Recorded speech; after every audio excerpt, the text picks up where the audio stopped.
বাজারে এখন যে পরিমাণে টমেটো সস্তায় পাওয়া যাচ্ছে, আপনারা চাইলে টমেটো 5 থেকে 6 মাস খুব সহজভাবেই সংরক্ষণ করে রাখতে পারেন। আজকে করব টমেটো সস। এর জন্য প্রথমে টমেটোগুলো ভালোভাবে ধুয়ে মাঝখান থেকে আমি কেটে নিচ্ছি।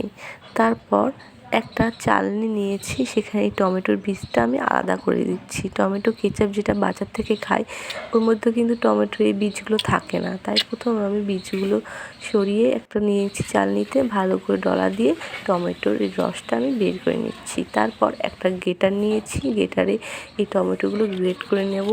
আপনারা চাইলে মিক্সিতে ব্লেন্ডও করে নিতে পারেন, ওটাই সহজ হবে। আমার গ্রেট করা হয়ে গেছে, খুব সুন্দরভাবে একটা স্মুথ বেরিয়েছে। এরপর মশলার জন্য রসুন, পেঁয়াজ, আদা আর গোলমরিচ, লবঙ্গ, দারচিনি নিয়েছি। তারপর সমস্ত কিছু একসাথে টমেটোর পিউরির মধ্যে মিশিয়ে স্বাদ মতন লবণ, চিনির পরিমাণটা একটু অল্প দিয়েছি। আপনারা যদি মিষ্টিটা ভালো লাগে একটু বেশি দেবেন। তারপর রেড চিলি পাউডার, রঙটা সুন্দর আসার জন্য।